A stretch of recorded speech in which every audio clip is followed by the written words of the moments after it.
Well,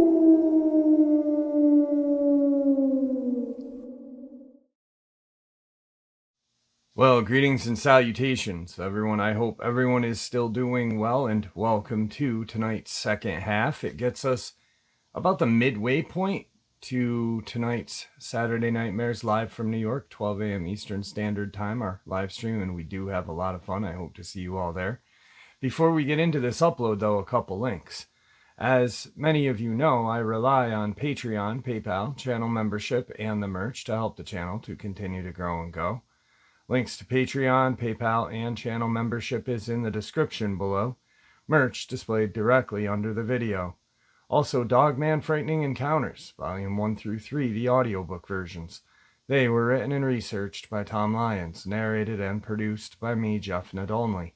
Those audiobooks are available on Audible, Amazon, and iTunes, links to which are also in the description as well. And finally, last but definitely not least, if you'd really like to help support the channel to continue to grow and go, simply subscribe. It does not cost a cent. Click the like button, takes half a second. If you don't want to miss out on any of the informative uploads that I put out daily, click that bell icon. And folks, please leave a comment. Why? Well, because all of these things really do help the channel to continue to grow and go. And yes, folks, they definitely do matter. Now, everyone, I have taken far too much of your time. Let's jump in to today's second half, shall we? All right, everybody. Tonight I have a guest who I did share his encounter with you that he had with his dad, just real rough. He wishes to remain anonymous because of where he lives, and he doesn't want people to ridicule him, so we're just going to leave him anonymous. But he is from Tennessee. I'm not going to share where because he doesn't really feel like sharing where. But he's got a couple of things that he wants to share with us. So thank you for coming on. I appreciate you taking some time out of your night to share your experiences with us. How are you tonight? I'm good. A little nervous, but good. No worries. It's just me and you right now. So, I guess me and you had spoken for a little while prior, and you wanted to just jump into the experience that you and your dad had. Can you kind of paint a picture of, what you and your dad's relationship was like, and then get into that story so people understand, hey, I was a young kid and I had a firearm. I got you. Yeah, well, when I was growing up, my whole life, I grew up hunting and in the woods, fishing, daylight till dark, camped out. I mean, just basically lived in the woods as much as possible. I've never been married, had kids. I've always stayed in the woods or on the water. And growing up, I mean, my daddy trained me that way. And getting to the story, I was probably in the early 90s. I was probably 10, 11 years old. And me and my daddy is in the Mississippi-Tennessee state line. There's the old swampy river bottom that runs through there. And everybody, all the locals, I was living in northern Mississippi around the Tennessee line at this time, but all the locals from our area, like me and Daddy, we had a little flat bottom fishing boat, and we keep it on our truck, and we would go, like anytime, 2 or 3 nights a week after we get off of work, we go fish for, go find a hole to put in and, go bass fishing or whatever. Well, we had to getting at it. We just had this boat on top of the truck all the time. Well, of course, everybody had their jokes and stuff about it. And my dad was a preacher, so going to church and stuff, like on Wednesday nights with the boat on top of your truck, and stuff. Anyways, everybody just joked about it and stuff. Well, I'm going to and trying to hit all the angles of this. Yeah. Is like, calm down, take your time. It's all right. It's really okay. You're not in a rush or anything. You're doing good. I can tell you're nervous, so relax, brother. It's all right. Well, back everybody started coming to us, in like this one summer, and in that bottom area out there, it's like the most secluded place in this area. They were finding like all these rituals. And like I said, I've tried to research it, and I ask one part of me telling this story is I'm trying to figure out if there's anyone that can verify some of this is like, but they would find like groups of 10, 15, 20 domestic animals. And they were saying they were having kids were doing satanic rituals and they were all dead, but none of the animals ever had any mutilation. I mean, other than just being mutilated, there was no like physically tied in the trees or like, physically a human did it. But they were finding all these sites all through that bottom, and they were, advising all the people, like, hey, don't go out, Well, all the people at the church, they knew me and Daddy went through that bottom all the time fishing. It was a lot of the swamp and holes up and through there. So they kept, they kept coming to Daddy telling us, and, I'd hear them talking and be like, y'all need to be careful when y'all are riding around back there, and, always take a gun and blah, blah, blah, this and that. So, of course, we didn't think that much of it. Daddy, like I said, we don't ever, ponder on that. You just live life and try to live right and not think about stuff like that. So, but be prepared. Right. And in saying that, at this point, I'm 10 or 11 years old. So I have a little Ruger SP-101, a little 38. And my daddy had a 357 Smith & Wesson. And he always carried it. And in his back pocket, when we go on all them slough hunting, fishing, we would hunt and shoot snakes and turtles, just whatever, and we carry wad cutters for that. So we had, most of our guns had wad cutters in them, but like I said, he had a back pocket that had a cylinder worth of 357s in it, and I had a little speed loader with 38 hollow points in it, and we always carried them in case we saw a coyote or something of that nature, just to have a high-powered round with us, just for that type of stuff. Well, we went and put in that bottom, and it wasn't on purpose. It was just where we had been fishing, and we put in early. I mean, right at day. We left the house at daylight, so we put in, and it was middle of summer, super hot, like August, end of August. We went and put in, got there early. And we're paddling. I'm in the front of the boat, and he made me sit down and cast and stuff because he'd stand up on the back of the boat and push us around with a stick. And like I said, whenever we go do stuff like that, like we wouldn't be out there making tons of noise and stuff. We were slipping around trying to snake hunt and fish, multitasking. So we get back off through there. I say it was a couple of hours, and I remember it just being really quiet. And, a lot of times on hot summer days, there's no wind. It's just real, real still. And I remember, I just remember noticing that it was just quiet, and we were fishing along through there, and we started hearing this. It sounded to me like me and Daddy talked about then, it sounded like ducks splashing the water up on them. How they ruffle with their wings in the water and soak themselves, like cleaning their feathers off? Yeah. It kind of sounded like that. We both, that's what we thought it was. And, but Daddy, of course, us, we wanted to at least see them, or see what it was, so not just going straight after it, but and telling the story. He was pushing us, but he was pushing us towards it. And like, we're fishing and fishing and fishing. And then, the closer we get, Daddy's like, it's time to put your fishing rod down, which he didn't have to say that, it was just, about when we got that close to it, we both kind of put our fishing rods down, and easing up through there. And like in that swamp, it's like got buckbrush all in it. It's like 3 or 4 foot tall off of the water. And you're going around these little paths and stuff, and getting in all these little open slough areas and fishing. So I was sitting in the bottom boat looking back up at him because I'm all stuck off in that buckbrush and I can't see, because he's cutting across all them little paths and going straight through the brush, straight towards it. So he's easing us through there. So like I said, I'm looking at him mostly, reading his actions, and waiting until we get close enough to, to start trying to see it. And I'll never forget. I'm looking forward to trying to see, if I can see through the stuff, and stuff. And then I'll look back at him because I know he can see a lot better. And I'm just going back and forth. And the noise had quit. And I looked at Daddy, like when the noise quit, pretty much I thought that it might have caught it, saw us or spooked it, or something like it, and most of the time he'd get mad if I scared something off that we could shoot, or something. So my first reaction was just like, oh crap. And I just looked back up at him like real quick, like, oh, like I didn't do nothing. And he looked, the look on his face was just like, he was still, he just was dead still. And he was just staring off, and I knew he saw something.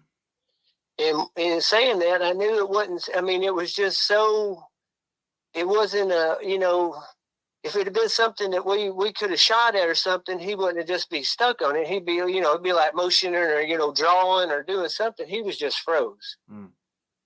And I looked back forward, and about the time I looked back forward, all I could see, and like I said, I'm not going to add any to this. All I could physically see from where my position was, like I said, I looked back and I saw my dad's reaction, and I looked back to in front of us, and the brush just about 50 or 70 yards away, the brush, all that buckbrush just started moving. And it wasn't like you couldn't hear a bunch of like limbs breaking. It just started moving, like parting, like something was pushing through it. And you could see like a V wave off of it. And, like I told you the other night when I was talking to you, it wasn't like something struggling and spite, there was no sloshing. It was just, in an instance, the brush started moving and like a V, like that big wave. Yeah. And I looked back up at Daddy, and Daddy had hurried up and gave us a couple of pushes towards it where we could get out of that buckbrush, all the buckbrush, into a little open, better view. And when we busted out that view, I'll never forget, I looked back up at him, and he's just in shock. And and I'm like, what is it? And he had stopped. He just stopped, like we were going gung-ho at this thing, and then he just froze again. And I'm like at this point in time, I'm like mad. I'm like, what the crap? Let's get me close enough, because telling some things about that is like, in my head, I figured it was a wild pig, which was very common to the area, but none of us had ever killed one. And that was one that, we always wanted to. Mm-hmm. And, I didn't think much about it, as far, and Daddy he didn't elaborate on it anymore. And, and we left. Well, I didn't really put all that together until years later, as far as the severity of it. Cause like I said, he played it off and didn't bring it back up. And then years later, throughout life, I started, and I've asked him about it a couple of times, and he always told me that he thought it could have been a black bear, and it could. He said it could have been he said to him what it looked like was a cow, and it looked like the dark figure. What I saw was a dark object, and it was about 3 to 4 foot out of the water. And it was leaning forward, but it's in all that brush. So it ain't like I could see a silhouette. I could just see a dark something, pushing through through that buckbrush. But Daddy said that he could see ears and a long snout. Mm. But he said it was either a bear and he kept pushing more towards a bear, but he said it could have been just a cow. But the things that don't make sense about that is if, like we was talking, if it was a bear, and this goes back to where I didn't ponder on it that much until later on in life.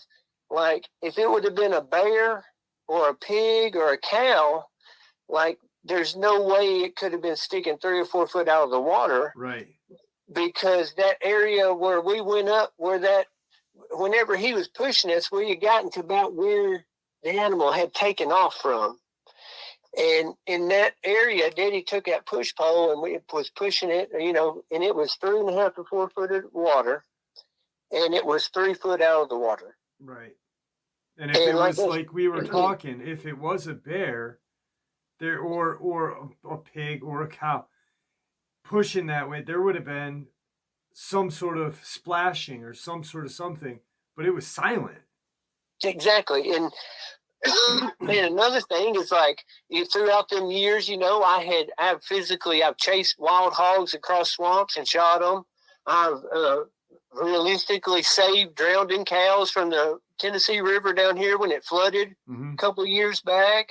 I mean, I have physically witnessed all of coyotes swimming across the water. You know, I've witnessed everything like that, and this wasn't that.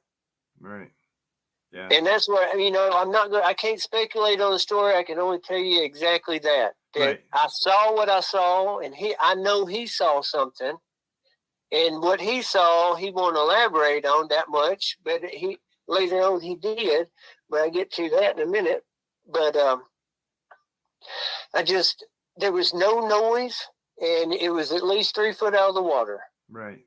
And it was leaning forward at about a 30-degree angle. Well, about a month ago, you know, like I had been, you know, I've researched a lot of other stories and stuff after making sense of it and, you know, trying to make sense of it. And I went to him about a month ago, and I took him out to eat, and I talked to him. I said, I want to know what happened that day. And he said, well, Clint, he's like, I can't tell you that he said, I can't tell you what I think it was, because the way he looks at it is he thinks it's a demon. Right. But he said he went straight back into, it looked like a cow to me. It looked like a cow. And I'm like, no, don't tell me this crap no more. You know, we both know it can't be, you know, there's no way physically. First off, the cow would, there's no way. There was no back to it. You know, there was no splashing. And first of all, would a cow, I don't think a cow, the way you described the water to me, and you know, it was mucky at the bottom. I don't think a cow could move at that kind of speed without a splash, plus make a V. You know, and that goes back into all the things that, I mean, you know, throughout my life that I put the pieces together, yeah. And that's why I'm telling the stories, because it all made sense then, but until looking back on the actual situation, that animal, it couldn't have been a cow, because we didn't hear where it went. It just, all we saw was that when it took off, it was gone. Right. There was no crashing through the woods. There was no splashing. There was no nothing. And it was eerily quiet. And it just took straight off. I mean, it was just gone. And I've told a couple of my friends, and they've told me, like, oh, it could have been somebody out there, like in waders or this. Well, first off, if you've ever tried to take off in water, standing chest deep in water, you know that you can't do it fast. And secondly, if you take off and get out of there that quick, there's no way you can do it quietly. Right. And you're going to use your arms, and it's going to splash. Exactly. But the thing about it is a human shape, what do you do whenever you're trying to take off in water? Lean forward. You lean forward at that 30-degree angle. I mean, and you're fighting your feet in the mud, so you have to lean and push forward in it to make movement, especially quickness like that. So, I mean, just every aspect of it, there's nothing that it could have been. There's no animal on this earth that it could have been as far as a game. Right. No way it could have been. And, like I said, I brought that back up to him, and he told me, son, you can't ponder on that. He's like, we all have our demons, and they can, you can go with it or, let it go, not ponder on it. And so that's why he never brings it up, and he won't physically say what he actually saw, but he don't have to, because it is what it is. Right. Now, I know that a big reason why you wanted to share the story is to kind of get some answers about, like you said in the beginning, satanic rituals, a lot of weird animal sacrifices in that area. What year was this around? It would have had to been around in the early 90s. I would say 90 or 91. Okay. All right. And like I said, it was I mean, it happened multiple times. It was all summer long that they had it in the newspaper and stuff. Like I said, I've looked back, so I've tried to do and look back and find anything about it. And I've even asked, knowing people and being local here, I've asked and ain't really got no answers about it. Now, I know you didn't want to share the location, but could you kind of say like north or south or Tennessee, or what would you be comfortable kind of sharing, like a roundabout location? Well, yeah, it was right on the Mississippi-Tennessee state line, right in Hardin County. Okay. In the bottoms, like I said, at that point in time, we had access through the Mississippi side, but we were probably a half a mile south of the Tennessee line. And we fished our way back up towards the Tennessee state line from where we put the boat in. And that's just which way the swamp come up towards the lake, Yeah. And so if anybody remembers like any kind of satanic rituals and stuff like that, and you got some pieces of this puzzle to share, you can email me, and then I'll let our friend know here. That way because he just wants answers. This has bothered him for a long time. So you've also had a couple of strange run-ins with something up in the North Country. Do you want to kind of get into those a little bit? Yeah. Like like I said, I was probably about 10 when that happened. And, that goes to and say it all gets about there's so many ways to look at it, because like the evil is going to present itself into a form that makes sense to you. Yep. And like I said, you hear all these encounters and stuff, all these crazy sightings and stuff. And you honestly think, being like I have been, spend as much time out in the woods and on the water, as far away from anybody as you could ever get. Like I would have run into something crazy, like I said, but that was not verifiable. That was more on my dad's. I was a witness to my dad's vision what he saw on the first time I was with him. But what I saw of it didn't make no sense to me at all. Like we go up in the Northwoods hunting, and it's 61 miles deep into the woods, and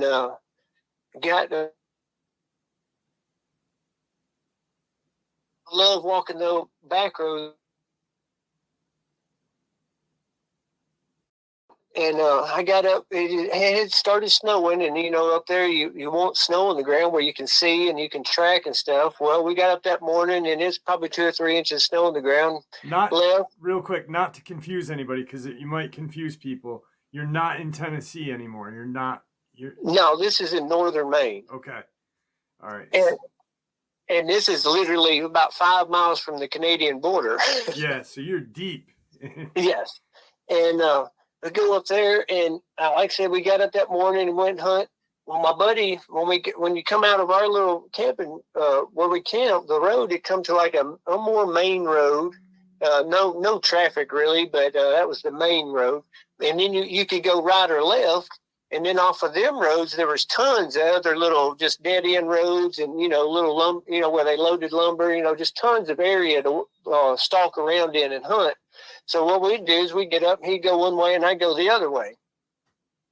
Well, we left and went hunting, and I started going up. I was hunting everything on the left-hand side of the road going up, and hit the first road, and come back out or started going down it. And I walked to about dinner time, and about halfway through the day, and I'd stop and eat, and then you'd have to turn around to come back to have time to make it back to camp before dark.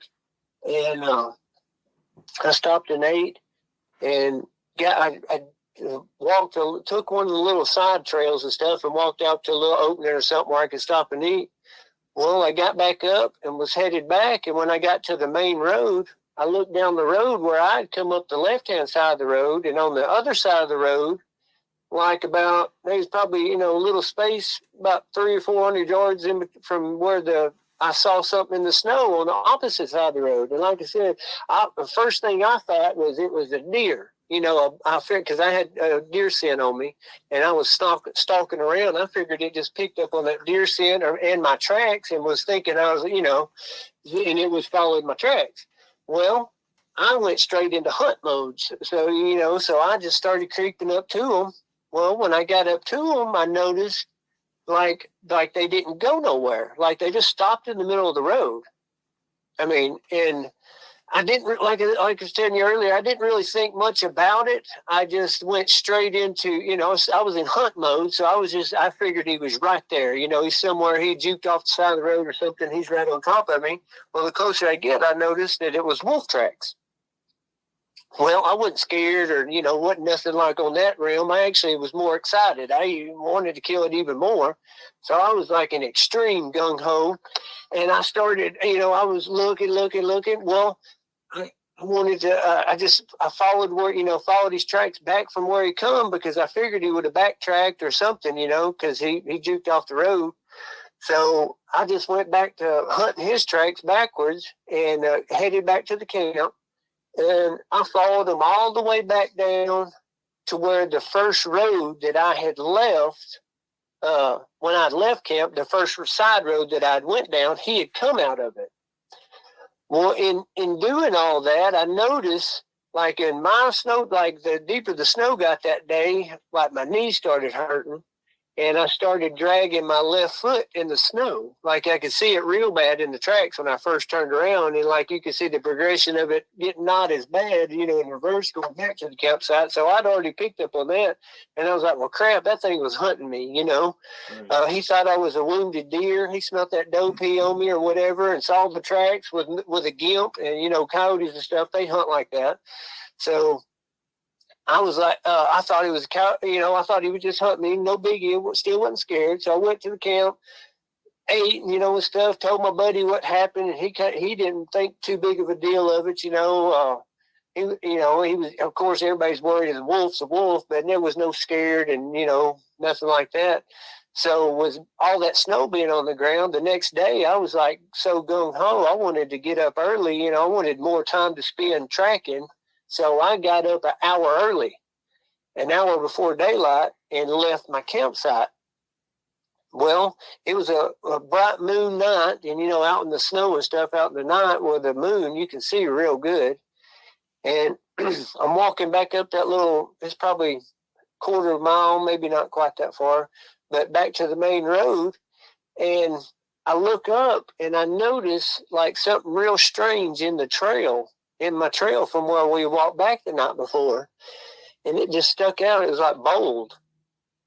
And so I just went straight. You could tell it was some type of tracks. So I start walking up through there, and the closer I get, I'm looking, and it's like a deep trail, like a wide, deep trail. And when I got up to it, it was physically where a wolf had paced back and forth. It looked like for freaking hours. It was just a straight line, straight melted track. You know what I mean? And so I went straight back into, oh my goodness, I didn't really freak out. I didn't freak out any. I was just straight back into, oh my goodness, I'm going to get to kill a wolf mode. And I go back to, take that road, and I go back at it, and I want to go as far as I can, get where I lost that coyote or the wolf the night before, the tracks. I wanted to get back to him and see where he went. So I'm hunting back down that road, and I get all the way to them tracks. And them tracks, even the second day, they didn't go nowhere. There was nowhere I could find a single track from where it just stopped, right where I stopped to take lunch, a little bit down the road. It just completely vanished.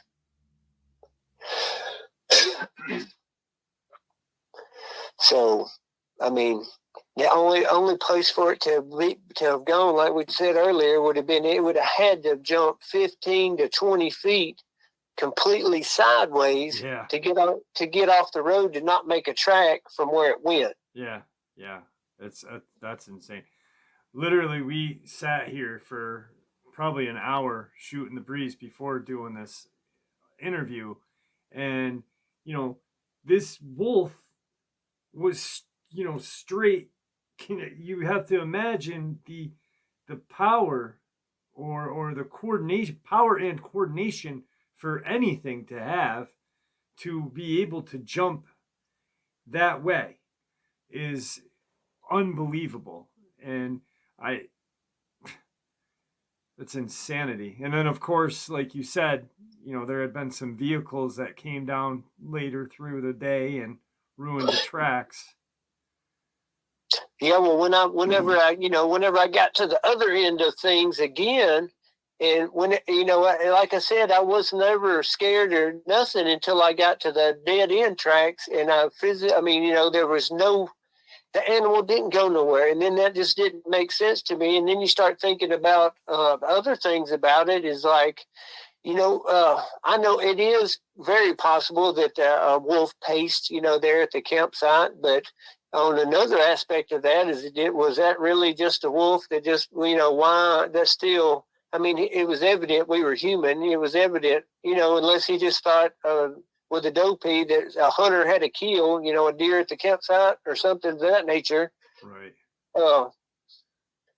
Whatever it was doing, it was wanting to come into camp. It was speculating, it was hesitating. Yeah. And you've been hunting the majority of your life, and that is not something that I don't think a normal. I think it may pace, but not that close. Would you say a wolf would, or even a coyote would pace that close to camp? I'd think it'd be further away. In all truth, yeah.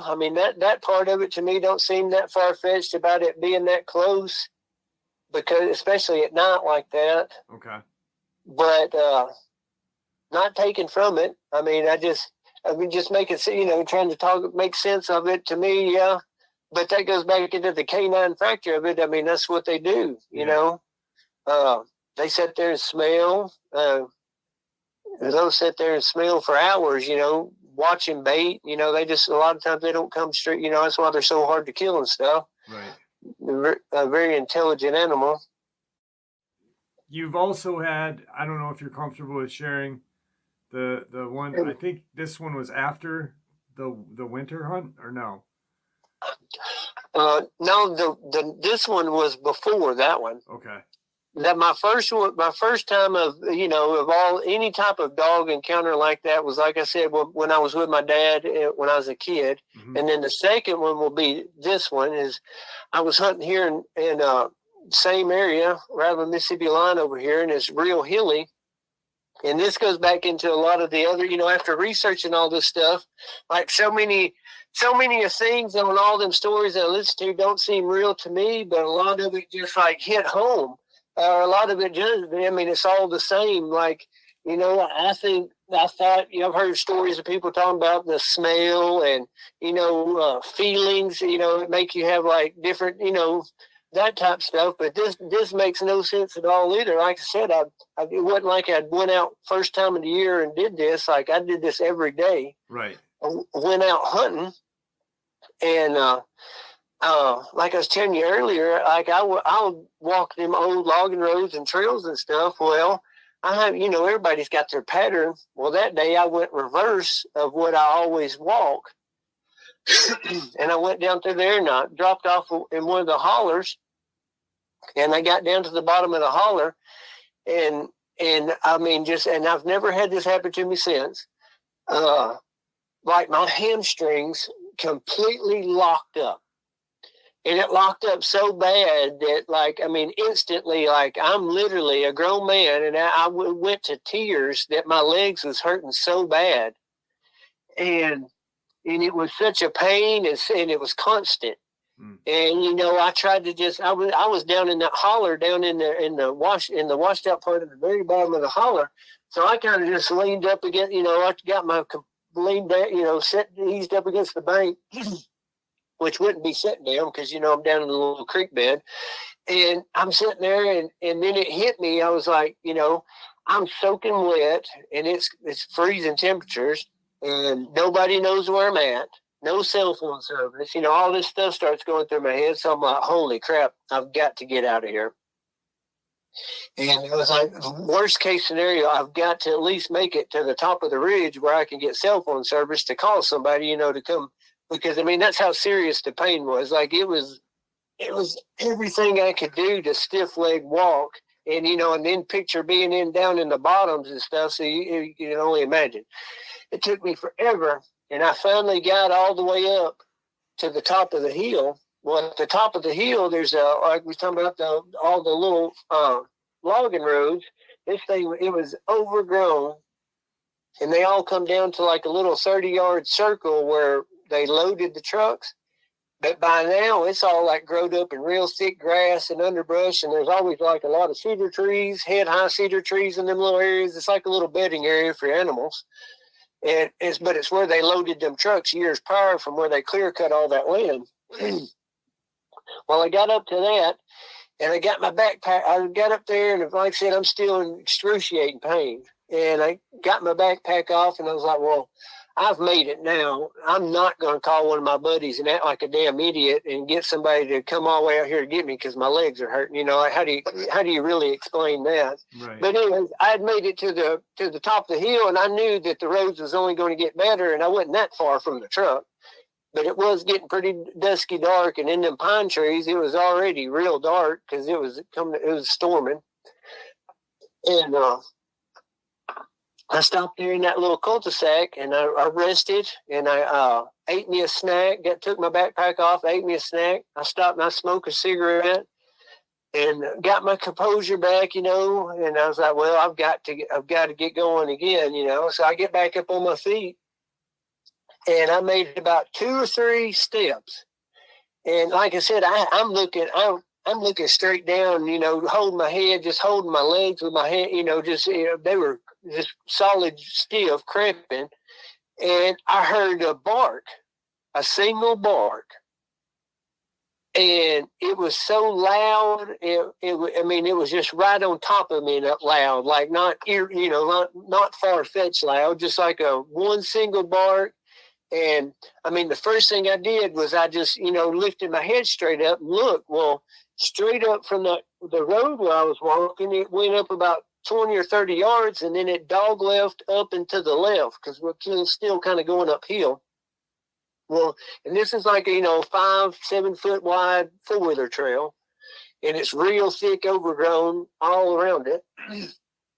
I look up, and I saw, at first, my first thoughts was coyote. A coyote standing broadsided in the road up there right where the road curved back. So the first thing, I had my gun carried at the ready. First thing I did is I just threw up and flicked the safety off. And about the time he cleared up in the scope and I was about to pull the trigger, he looked back over his shoulder. Like he looked behind him. And when he looked behind him, he come clear in the scope, I was like, I just automatically threw my gun down back to my side and threw the safety on, just like you would. I pulled the barrel off of him as quick as possible because what popped in my mind was Akita. And when he looked back over him, I was like, oh my God, somebody's walking their damn dog. Because like I told you earlier, I ran into a couple instances out in the woods where somebody's doing something crazy off the wall that never makes sense like that. Right. So the first thing I did was just drop my rifle and flick the safety off. And I looked back up, and about the time I look back up, I realized that it's no Akita. And like I showed you in the picture I sent you, I've killed a gray wolf here in the same area. Yeah. So just like as quick as I threw on him and I pulled the gun down, as soon as that I made sense, I was like, hey, stupid, that's a damn wolf. And I flicked the safety off and threw up, and he darted off the road. And just gone. So I didn't get a shot on him, but it was a humongous wolf. Right. Now, here's something I really had a great time talking with you prior, and I really I really rationalize and your view of how you view what these things are.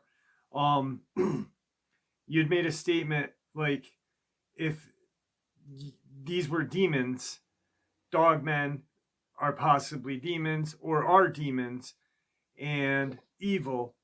Now, you said to me, if this thing was 13 feet or 9 feet, you would have shot. But what a demon will do is to kind of put it into perspective of what you wouldn't be afraid of or something, Well, that's basically why I wanted to share. I mean,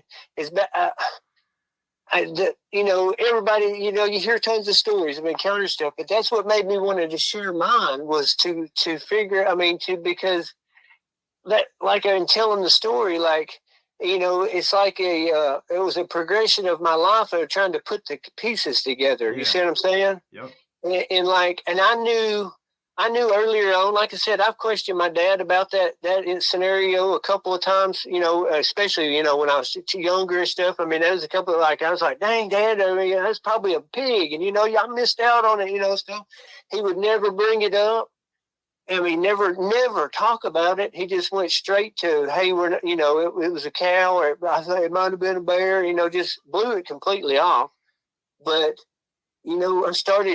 I started looking to stories, and, I started studying all these missing person and all these encounters across America. And then you go back in throughout the times. These stories go back from, since the beginning of time. There's always been, that type stories, devil, demonish encounters. But that, like we were talking about, and that's like telling a story, that demons live among us. They, God cast them out on this earth till he comes back. And, like we was talking earlier, the closer to the end of times, the more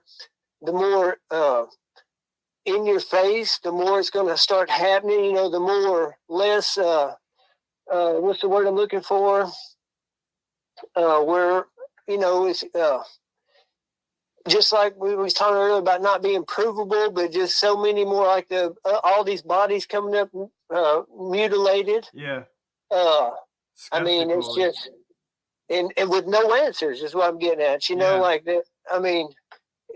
With today's technology, and just like we simply put facts together on things, you can't leave a murder case open without, it just they just don't make no sense. Right. Like you and I were talking about the case in Tennessee just recently. There was 2 bodies found, one a year prior, and with DNA and this and that, and they're saying unknown animal, but with DNA and the technology that we have, they should not be unable to solve these cases, Well, and it goes back to like my stories and like going through, things happen and they happen quickly, and you're pretty much everything in life you're told what to believe, and you go with you just go with common first speculation, what you're told. You don't ponder, but a lot of things that get to you, you ponder on, and when you put all the pieces together, it's just like where we're at now with this. It's like there is no other word for it. It's pure Satan. It's demons on this earth, and they're gonna, like we was talking, they're gonna come to each person in their own form or fashion, whatever is believable to them. Yes. And that goes back to why Diddy kept saying, don't don't keep your mind on it and don't speculate, because, hey, I think anybody can turn that wolf encounter that I had into the woods into a monstrous wolf trying to kill them scenario. You see what I'm saying? Yeah. And it not discredited them, but I'm just saying their mentality, they might let their head go that far. You know what I mean? Yep. And like I said, that demon or spirit is going to present itself in whatever you let it. Yeah. And, and that goes back to the human, like we was talking about these all being like, ape type, reptile like, wolf type, bird type. It's all, and that goes back from the Egyptians. And, since demons have been on this earth, they all project themselves as something special, something different, something that stands out, and that's why I think that, you have all these multiple type sightings and, in different, in the different entities. Yeah, whatever we perceive them as. Yes, like in my life, it just happens to be that's wolf type thing. I think is just the most realist, most believable to me thing that it could be without going to far fetched. Right, and it makes a lot of sense because in your email when you reached out to me or through Messenger or whatever, you had said, "Listen, I've shot a wolf. My dad shot a huge wolf in the 70s, and it would make sense that these demons would perceive them or have you, show themselves as what you automatically see in the woods all the time, and like you said, that one, when it was standing up on that cul-de-sac area in the woods and it looked over its shoulders, there was more with it. It wasn't just by itself. Exactly. Yeah, that's terrifying. I mean, and it's, I really enjoyed, I enjoyed our conversation prior. I've enjoyed having you on. I value everybody's views because I think that's how we can really kind of solve what the heck is going on and kind of get an answer because, there's just it's in your face right now. It's in our face. And it's like you said, at the end of times, that's what's going to happen. It's going to get pushed in our faces. And with the attacks in Virginia, I mean, there's not a day that goes by that there's not something coming up. Well, it's going to be more pronounced evil. Yeah. And so that's why you're getting so many more encounters, and there's so much more, crazy. I think that's why we're starting to see so many more public mutilations. Mm-hmm. I mean, just like the people that's mutilated up here by them. I mean, Lord, the people they had the animals that supposedly did it. And I mean, I know from being a hunter and, listening to that type of stuff my whole life. I mean, there's tons of bear cases, tons of even up north wolf and coyote cases where people have really gotten killed by these animals. But they have, on their scenarios, they went as far as to find which bear did it via their teeth pattern. Yeah. Their bite marks and all this. But yet these cops down here with the dogs in hand, with DNA and all this testing, they're still saying, hey, it was canine. Yeah. They're not saying, hey, it was these dogs. Yeah, they're being very broad with it. And you're right. You're absolutely right. Because in Colorado, the woman who had gotten bit by a bear, they actually did. There was a bite wound on her. And it was a bear wound, but there was other wounds on her as well. But they matched those teeth marks to that bear, and then they euthanized that bear. It's not, with the amount of technology that we have nowadays, it's not hard. And to leave us wondering all the time what the heck is going on is real not right at all. It's very, very not cool for the local government, state and federal, to do that, especially when they could just say, they don't even have to even say anything. They could just leave it quiet. Well, I think that goes to the whole moral of this story, is because, I mean, they're not ever going to say is, hey, a demon killed this guy. Yeah, exactly. They're not ever going to say that, because then the hat's out of the bag. And like I told you, at that point, there's still a lot of humanity left that believe in God and stuff, and know that are going to combat in that. Right. Which will be a losing agenda for that. That would be the end. So he wants to turn everybody on earth. So it's just like, it's a progression. It's just going to get more in your face. It's going to get worse and worse and worse. And Absolutely. Absolutely. Well, my friend, we're coming up on time. Do me a favor, don't hang up after I end the interview. Is there anything that you'd like to say to the audience before we end the interview? no, I believe that's it. I just wanted to, tell what I appreciate you coming on, and honestly, it's been a great couple of hours just shooting the breeze with you. So thank you. Well, there you have it, folks. Tonight's second half. I do hope you all enjoyed it as much as I enjoyed sharing it with you. I'd like to thank you all for supporting the channel. After all, it is your support that keeps the channel growing and going. And honestly, what gives us all a place and a chance to share our experiences and theories judgment-free, just simply treated with the respect we all deserve. Thank you. Everyone, please stay safe, happy, healthy, and ever vigilant, keeping an eye on our children, pets, family, and friends. These creatures are real. They are out there and dangerous. Share this information with those you love and care about, and it may just help save their lives someday. Until next time, never stop asking questions, never stop searching for the truth, and God bless.